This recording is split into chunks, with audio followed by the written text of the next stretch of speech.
ہمارے حضرت والا ایک بات فرمایا کرتے تھے، ہم جیسے کمزوروں کی تسلی کے لیے فرماتے تھے، وہ بڑی تسلی کی بات ہے، وہ یہ کہ جب آدمی اللہ جل جلالہ کے راستے پر چلتا ہے تو اللہ تعالیٰ اس کو نفس و شیطان کے مقائد سے محفوظ رکھے۔ بعض اوقات تو اللہ بچائے دماغ میں خناس سا پیدا ہونے لگتا ہے کہ بھئی میں بڑا عابد زاہد ہو گیا، میرے عبادت گزار ہو گیا، میں نے بہت عبادت کر لی، دماغ میں الٹا سیدھا خناس آ جاتا ہے۔ وہ عربی زبان میں ایک مثل مشہور ہے کہ صلی الحائق رکعتین وانتظر الوحی،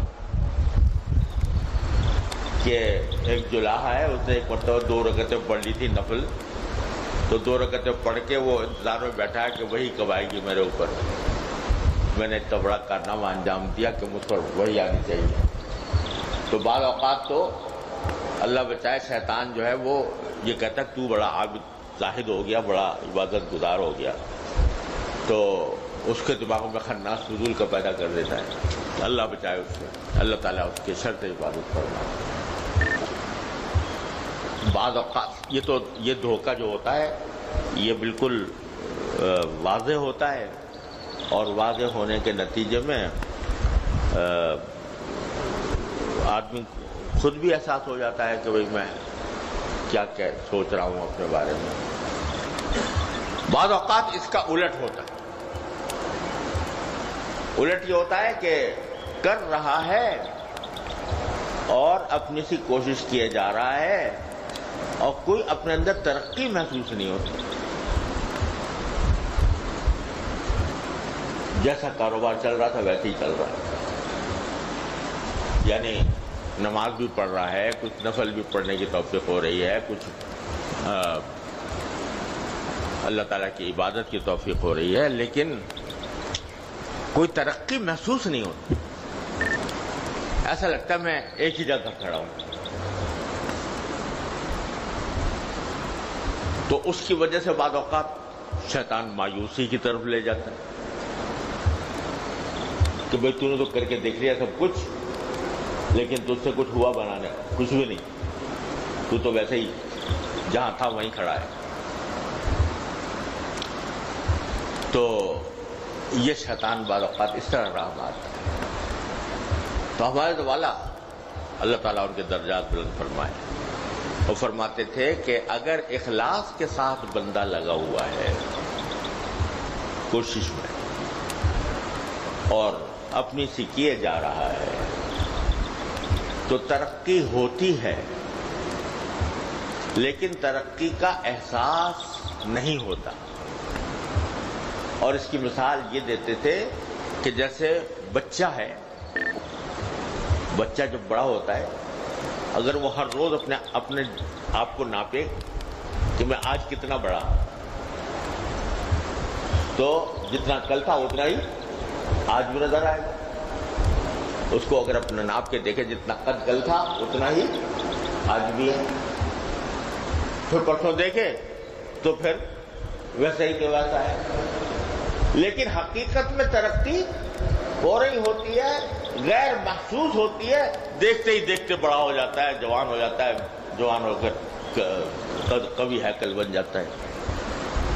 تو کیا ہوتا ہے کہ یہ ترقی جو ہے ان اعمال کے ذریعے جن کو ابتغوا الیہ الوسیلہ فرمایا گیا، ان اعمال کے ذریعے ترقی ہوتی ہے، لیکن بسا اس ترقی کا احساس نہیں ہوتا، دیکھتے ہی دیکھتے بالغ ہو جاتا ہے، دیکھتے ہی دیکھتے بڑا ہو جاتا ہے۔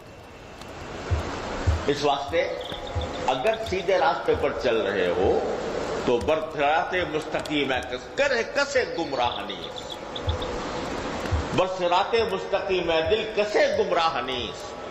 جب سیدھے راستے پر چل رہے ہو، قدم اٹھ رہے ہیں، ٹھیک راستے پر اٹھ رہے ہیں، تو کوئی گمراہ نہیں ہے، الحمدللہ فائدہ ہے۔ محسوس ہو رہا ہو تمہیں یا نہ ہو رہا، اللہ تعالیٰ بلا رہے ہیں، قریب کر رہے ہیں، قرب ہو رہا ہے، مگر کوشش میں لگے رہو، کوشش نہ کرو، وجاہدوا فی سبیلہ، اس کی کوشش میں کمی نہ آئے کرتے رہو اور ڈرتے رہو، کرتے رہو اور ڈرتے رہو۔ والذین یؤتون ما آتوا وقلوبهم وجلة انہم الی ربہم راجعون، کیے بھی جا رہے ہیں اور ساتھ ساتھ دل میں ایک سہم بھی ہے کہ پتہ نہیں ہم آگے جائیں گے اللہ تعالیٰ کی بارگاہ میں یہ عبادت ہماری ہوگی۔ تو لہذا اس خوف کے ساتھ مانگ لو اللہ تبارک و تعالیٰ سے کہ یا اللہ ہمیں ڈر لگ رہا ہے، پتہ نہیں ہماری یہ عبادت قبول ہوگی نہیں ہوگی، اور پتہ نہیں ہم کہیں وہاں چل ہمیں محاسبہ نہ ہمارا جب ہوگا تو ہمارا کیا انجام ہوگا۔ لہذا اے اللہ بس اپنے فضل و کرم سے قبول فرما ہی لیجیے۔ ربنا تقبل منا انک انت السمیع العلیم وتب علینا انک انت التواب الرحیم۔ یہ 3 دعائیں میں نے آج آپ کو بتائی، ان کا وظیفہ کر لیں۔ اللہم اجعل لی عندک ولیجہ واجعل لی عندک زلفیٰ وحسن مآب۔ دوسرا جئناک ببضاعۃ مزجاۃ فأوف لنا الکیل وتصدق علینا انک خیر المتصدقین۔ تیسرا ربنا تقبل منا انک انت السمیع العلیم وتب علینا انک انت التواب الرحیم۔ کیے جاؤ اور یہ مانگے جاؤ، کیے جاؤ یہ مانگے جاؤ، کیے جاؤ یہ مانگے جاؤ، تو ممکن نہیں ہے انشاءاللہ کہ اللہ تعالیٰ اپنا قرب عطا نہ فرمائے، ضرور عطا فرمائے۔ کوئی ہم سے دشمنی ہے اللہ میاں کہ وہ بندہ مانگے بھی اور کیے کرے بھی اور مانگے بھی اور وہ نہ دے؟ کوئی دشمنی ہے ان کو؟ ما یفعل اللہ بعذابکم ان شکرتم وآمنتم۔ کتنے صاف الفاظ میں اللہ تعالیٰ فرماتے ہیں تمہیں عذاب دے کر اللہ کیا کرے گا اگر تم شکر کرو اور ایمان۔ تو اس وجہ سے یہ کام کیے جائے انشاءاللہ، ثم انشاءاللہ یہ رمضان اپنے فضل اللہ تعالیٰ کے فضل و کرم سے اس کے قرب کا ذریعہ بنے گا۔ اللہ تبارک و تعالیٰ اپنا فضل و کرم